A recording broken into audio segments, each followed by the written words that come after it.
Hallelujah. तो आज हम कुछ चीजों को देखेंगे। लूका 21 उसका 34-36 हम पढ़ेंगे। यह लिखा है, इसलिए सावधान रहो, तुम्हारे मन खुमार और मतवालेपन और इस जीवन की चिंताओं से सुस्त ना हो जाएं, और वो दिन तुम पर फंदे के समान अचानक ना आ पड़े। मैं चाहती हूँ पढ़े इसको। इसलिए सावधान रहो, ऐसा ना हो कि तुम्हारे मन खुमार और मतवालेपन और इस जीवन की चिंताओं से सुस्त हो जाएं, और वह दिन तुम पर फंदे के समान अचानक आ पड़े, क्योंकि वह सारी पृथ्वी के सब रहने वालों पर इसी प्रकार आ पड़ेगा। इसलिए जागते रहो और हर समय प्रार्थना करते रहो कि तुम इन सब आने वाली घटनाओं से बचने और मनुष्य के पुत्र के सामने खड़े होने के योग्य बनो। Hallelujah, hallelujah. यहाँ पर परमेश्वर का वचन हमसे बात कर रहा है। क्या कह रहा है यहाँ पर? कि तुम्हारे मन, क्या लिखा है? खुमार और मतवाले बन से कहीं सुस्त ना हो जाए। यहाँ लिखा इसीलिए, यहाँ पे सबसे पहले क्या लिखा है? चेतावनी दी गई है, हाँ, अलर्ट किया गया हमें। क्या लिखा है? इसलिए सावधान रहो। किसको कह रहा है प्रभु? बोलो बोलो मुझको। कहता सावधान रहो, ऐसा ना हो कि तुम्हारे मन खुमार और मतवालेपन और इस जीवन की चिंताओं से सुस्त हो जाएं। क्या क्या लिखा है? खुमार, किसी चीज का खुमार चढ़ जाता ना, दिमाग उधर ही लग जाता। फिर खुमार, मतवालापन और जीवन की चिंताएं। सुनो, जीवन की चिंताएं, हाय अभी तो ये करना है, हाय अभी तो यहाँ पे, दिमाग पूरा चिंताओं में। और क्या लिखा है? जीवन की चिंताओं से सुस्त हो ना हो जाओ, और वो दिन तुम पर फंदे के समान अचानक आ पड़े। आपको समझ आ रही है? वो दिन कौन सा? यीशु के आने का दिन।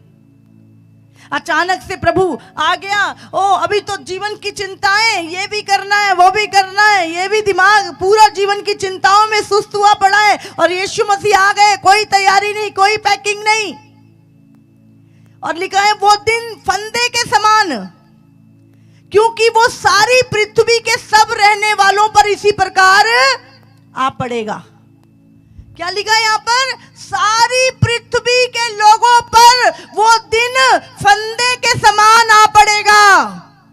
लोग इसी जीवन की चिंताओं में सुस्त होंगे, इसी जीवन की खुमारी में, मतवालेपन में होंगे, और एकदम से फंदे के समान। लेकिन ये प्रभु क्या कहता है? ये दिन सारी पृथ्वी के लोगों के ऊपर आने वाला है। इसलिए प्रभु हमसे क्या कहता है? पर जागते रहो। कलीसिया, प्रभु आपको सावधान कर रहा है। संसार के लोगों के ऊपर वो दिन फंदे के समान पड़ जाएगा, पर तुम्हें परमेश्वर पहले से सावधान कर रहा है कि तुम प्रार्थना, जागते रहो और प्रार्थना करते रहो कि तुम इन सब आगे। इसलिए जागते रहो और हर समय प्रार्थना करते रहो। कब प्रार्थना करनी है? जब चर्च में आना है। क्या लिखा है यहाँ पे? हर समय, हर समय प्रार्थना करते रहो। क्यों करते रहे? ताकि तुम आने वाली घटनाओं से बचने और मनुष्य के पुत्र यीशु के सामने खड़े होने के योग्य बन जाओ। Hallelujah, hallelujah, hallelujah. यहां पर हम ध्यान करेंगे दो चीजें। एक, क्यों हमने जागते रहना और प्रार्थना करते रहना है। यहाँ पे दो बातें लिखी हैं। एक तो वो दिन जो आ रहा है फंदे के समान, ये आने वाली घटनाओं से बचना और परमेश्वर के पुत्र के सामने खड़े होने के योग्य बनना। हालेलुया। क्या क्या दो चीजों से बचे रहेंगे हम। अगर हम जागते और प्रार्थना करते रहेंगे तो हम दो चीजों से हमें यहां पे लिखा दो काम, दो चीजों पे हम ध्यान करेंगे। एक तो आने वाली घटनाएं जो पूरे संसार के ऊपर आने वाली है, फंदे के समान आने वाली है, और दूसरी पर मनुष्य के पुत्र यीशु के सामने खड़े होने के योग्य। सोचो, अगर आज प्रभु आ जाए, क्या मैं योग्य हूं खड़े होने के प्रभु के सामने? क्या मैंने तैयारी की? क्या मैं जागते हुए प्रार्थना कर रहा हूं? क्या मैंने अपना मन प्रभु की सही दिशा की ओर लगाया है? हालेलुया। आने वाली घटनाएं हम बात करेंगे आज। ये दिन दुनिया के लिए एक विनाश का दिन होगा, एक डर का दिन होगा, लेकिन कलीसिया के लिए जिसकी तैयारी है उसके लिए एक आशीष का दिन होगा, एक आनंद का दिन होगा, एक छुटकारे का दिन होगा, प्रभु से वो इनाम पाने का दिन होगा। Hallelujah, hallelujah. पर संसार के लिए ये दिन फंदे के समान होगा। हालेलुया। एक वचन और निकालेंगे, 2 थिस्सलुनीय 2 उसका 6 से 10। तुम उस वस्तु को जानते हो जो उसे अभी रोक रहा है, हाँ, कि वह अपने ही समय में प्रकट हो। क्यों? यहाँ पे क्या लिखा है? 6 से 10 अगर हम पढ़ें, 2 थिस्सलुनीयों, तुम उस वस्तु को जानते हो जो उसे अभी रोक रहा है, कि वो अपने समय पर प्रकट हो, क्योंकि अधर्म का भेद अब भी कार्य करता जाता है, पर अभी एक रोकने वाला है। क्या लिखा है? अधर्म का कार्य अभी भी बढ़ रहा है, पर अभी एक रोकने वाला है उसको, है ना? और जब तक वो दूर ना हो जाए वो रोके रहेगा। तब वो अधर्मी प्रकट होगा जिसे प्रभु यीशु अपने मुंह की फूंक से मार डालेगा और अपने आगमन के तेज से भस्म करेगा। उस अधर्मी का आना शैतान के कार्य के अनुसार सब प्रकार की झूठी सामर्थ और चिन्ह और अद्भुत काम के साथ, और नाश होने वालों के लिए अधर्म के सब प्रकार के धोखे के साथ होगा, क्योंकि उन्होंने सत्य से प्रेम नहीं किया जिससे उनका उद्धार होता। कितनों को समझ में आ रही है? यहां पर लिखा है कि तुम उस वस्तु को जानते हो जो उसे भी रोक रहा है, कि वो अपने समय में प्रकट हो। आप जानते हैं ये है पाप का पुरुष, जिसको बाइबल विनाश का पुत्र कहती है, एंटी क्राइस्ट, मसीह विरोधी, जो एक पुरुष होगा जो पूरे संसार के ऊपर शासन करेगा। और वो पाप का पुरुष होगा। लेकिन अभी क्या है, उसके लिए बहुत सारे लोग रास्ता तैयार कर रहे हैं उसके आने का। बहुत सारे लोग उसके रास्ता तैयार कर रहे हैं आने का, बट अभी वो पूरी तरह से प्रकट नहीं हुआ है, क्योंकि उसको रोकने वाला एक है, वो है पवित्र आत्मा जो तुम्हारे भीतर रहता है। और जब तुम प्रार्थनाएं करते हो तो उसका कार्य अभी रुका हुआ है। जिस दिन कलीसिया उठा ली गई स्वर्ग में, पवित्र आत्मा तुम्हारे साथ चला जाएगा, उसी दिन वो अपनी फुल फॉर्म में आ जाएगा। वो पाप का पुरुष अपनी फुल फॉर्म में आ जाएगा और प्रकट हो जाएगा। लिखा है अभी कोई उसको रोके हुए है, और काम शुरू हो चुका है काफी समय से। उसके लिए, उसके आने के मार्ग बहुत सारे लोग जो उससे खड़े किए तैयार कर रहे हैं।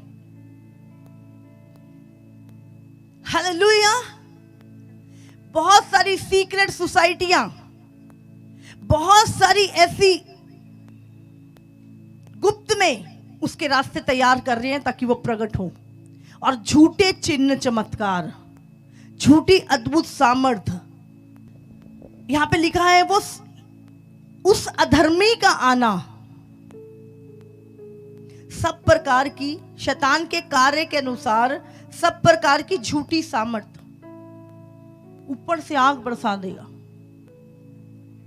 मूर्तियां बोलने लगेंगी, ऐसी सामर्थ्य, ऐसे अद्भुत काम वो लोगों को दिखाएगा। और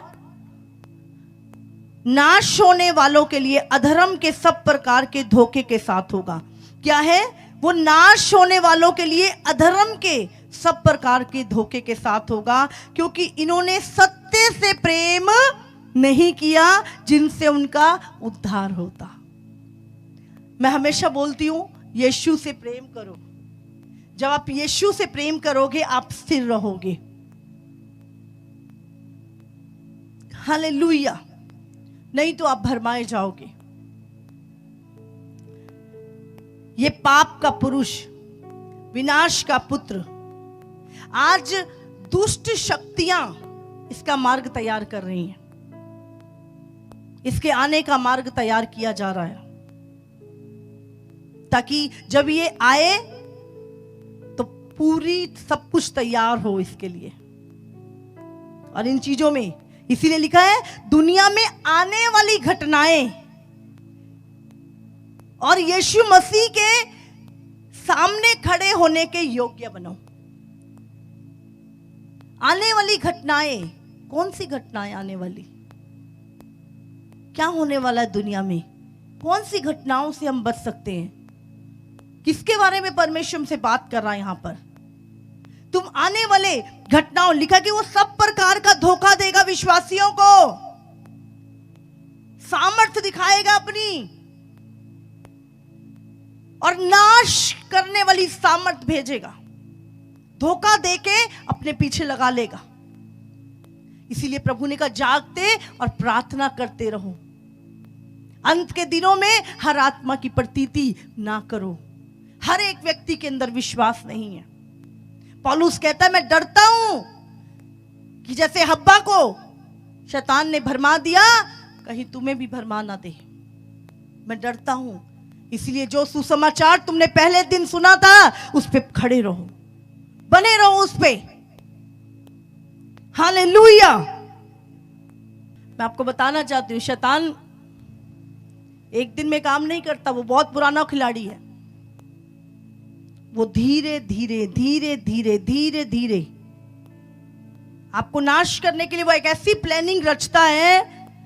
कई बार 6 महीने, 1 साल, 2 साल स्लो प्रोसीजर उसका चलता है। आपको पता भी नहीं चलता कि वो कब आपको विनाश की ओर ले जाता है, कब आपको भरमा देता, आपको पता भी नहीं चलता। आज मैं सुबह वचन पढ़ रही थी, नीति वचन, उसमें लिखा है खुली डांट गुप्त प्रेम से उत्तम है। हालेलुया। गुप्त प्रेम, चिकनी चुपड़ी बातें करने वाले, वो आपके विनाश का कारण है। जो आपसे प्रेम करेगा वो आपको डांटेगा। वो आपको सिद्ध होते देखना चाहता है, वो आपको बुद्धिमान होते देखना चाहता है। बाइबल में लिखा है धर्मी की डांट तुम्हारे सिर पर अभिषेक का तेल है। लिखा है जीवन रूपी डांट से तुम बुद्धिमान हो जाते हो। समझ आ रही है? जीवन रूपी डांट जो तुम्हें जीवन देती है, तुम्हें बुद्धिमान बनाती है। अब ये सोचो एक बच्चा, हाँ, खाना खाते खाते वो पूरी खाना मम्मी ने दिया कटोरी खाने के लिए, पर उसने अपने सिर पे डाल ली, तो माँ क्या करेगी? हाँ, क्या करेगी? हाँ ठीक है बेटा, ये नहाने के लिए ही थी। हाँ, ऐसा बोलेगी? मुझे पता नहीं था खाने के लिए, तूने नहा लिया ना तो अच्छा किया। लगाएगी एक थप्पड़। खाने के लिए दी थी, इसे सिर में डालने के लिए दी थी। वो क्यों डांट रही है? ताकि वो मूर्खता का काम दोबारा ना करे। जो तुमसे प्रेम करते हैं वो तुम्हें करेक्ट करते हैं। मैं हमेशा सोचती हूँ एक व्यक्ति हमारे जीवन में हमारे सिर के ऊपर हो जो हमें डांटे, हमें करेक्ट करे, हम बुद्धिमान होते जाएं, हम परमेश्वर में बढ़ते जाएं। लिखा है जो डांट से बैर रखता है वो मूर्ख है, पर जो डांट को सुनकर मानता है वो बुद्धिमानों के साथ ठिकाना पाएगा। नीति वचन 15 और 16 में लिखी हैं बातें। हालेलुया। लेकिन आज हर छोटा सा बच्चा, मुझे डांट क्यों दिया किसी की, मेरी बेइज्जती कर दी 4 बंदों के सामने, इतना सा टिकने से कहते हैं आज मम्मी मेरी बेइज्जती हो गई। बता रही किसने इनको ये चीजें डाली हैं। हाँ, हमारी सबके सामने पिटाई हुआ करती थी। हमारे माँ बाप खुद टीचर के पास जा, बोलो इसको पीटो अच्छे जरा, इसको मारो, इसको, ये बोलते थे। आजकल के पेरेंट्स हाथ नहीं लगा देना, कहते जो बच्चा यूं ही छोड़ा जाता है वो माँ बाप की लज्जा का कारण ठहरता है। हालेलुया। तो यहां पे आपको ध्यान देना। आज इंसान कहते हैं मैं मेरी मर्जी का मालिक हूं, मैं जो कुछ करूं, कोई करेक्शन ना करो मेरे अंदर, कोई मुझे डांटो मत, किसी को अधिकार नहीं है मुझे डांटने का, मुझे सब पता है। अगर प्रभु ना बोलता डांटने के लिए, पूरा नीति वचन डांट से भरा पड़ा है। खुदावंत खुद डांटता है अपनी कलीसिया को। क्या परमेश्वर तुम्हें डांटता नहीं डांटता? जब वचन पढ़ते हो तो डांट पड़ती है कि नहीं पड़ती? कितनी बार प्रवचन की डांट तुम्हें पड़ती है? तुम्हारे अगुओं का जब वचन सुनाते तुम्हें डांट पड़ती है? पढ़ती नहीं पढ़ती? मुझे तो पढ़ती है प्रभु के वचन से कई बार डांट, बहुत बार सुनी है मैंने डांट। इसीलिए लोगों को वचन सुनना भी पसंद नहीं है, बोले वचन सुनने से डांट पड़ती है।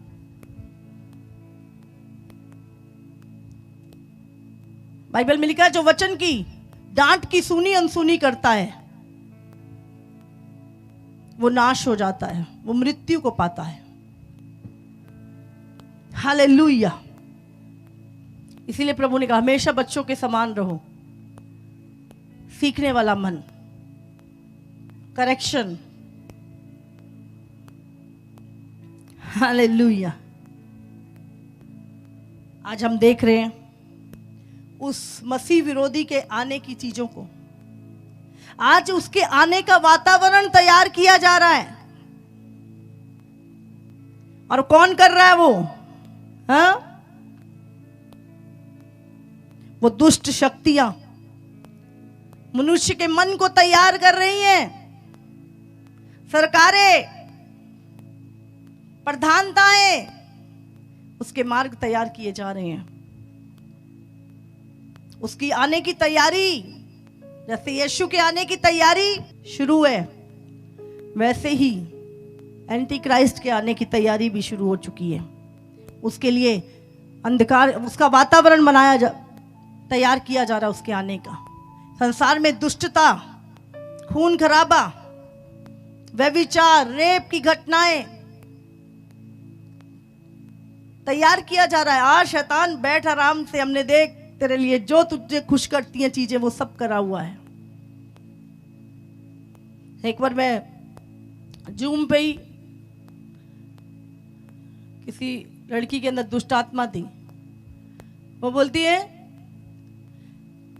4 बलियां ले चुका हूं मैं। शैतान बोल रहा था उसके अंदर से, मतलब 4 बलियां किसकी? बच्चों की, छोटे बच्चों की बलियां ले चुका हूं, इसकी भी लेनी है।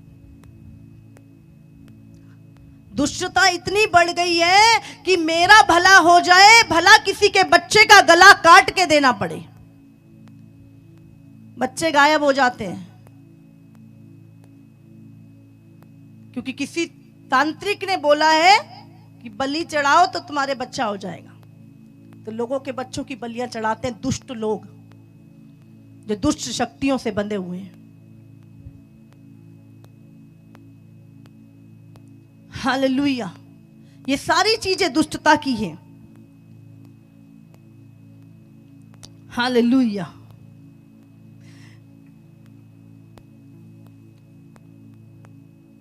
शैतान कैसे? महामारी के रूप में भय का आत्मा पूरी दुनिया के अंदर ट्रांसफर कर दिया। डरना जरूरी है, डरोगे तभी बचोगे। वचन क्या कहता है? तू मत डर, मैं तेरे साथ हूं। 365 बार बाइबल में लिखा है मत डर, मैं तेरे साथ हूं। और संसार कहता है डरो तभी बचोगे। पिछले दिनों तो डरा डरा के इतनी डर की स्पिरिट अभी निकल रही है लोगों के अंदर से, जो उस टाइम पर आई थी। अभी गवाहियां आ रही है, मेरे अंदर बहुत डर था, अभी मैं डर से आजाद हो गई हूं। समझ आ रही है आपको? शैतान ने डर ट्रांसफर किए। हाँ जी, ये बीमारी आ गई, डरो अब इससे। और डरने वालों ने क्या किया? इतना डर गए, इतनी दुष्ट आत्मा हावी हो गई कि कहीं ये बीमारी हमें ना लग जाए, सुसाइड कर लिया। डर की स्पिरिट ने मार दिया, बीमारी ने नहीं मारा उनको, डर की आत्मा ने मार दिया, सुसाइड कर लिया। एक दादा ने अपने आप को सुसाइड कर लिया कि मेरे पोते को कहीं मुझे बीमारी हो जाए, मेरे पोते को ना हो जाए, तो उसने सुसाइड कर लिया। डर ने लोगों को मार दिया। डर एक स्पिरिट है और दुनिया वाहवाही, हमने इलाज ढूंढ लिया, हमारा देश महान है। सब महानता में कौन महान है? सब महान बनने में लगे हुए हैं आज। प्रभु कहता आने वाली घटनाएं, संसार की चिंताएं तुम्हें सुस्त ना कर दें, मतवालापन और खुमार तुम्हारे पे चढ़ ना जाए। प्रभु के सामने खड़े होने के योग्य बनो। हालेलुया।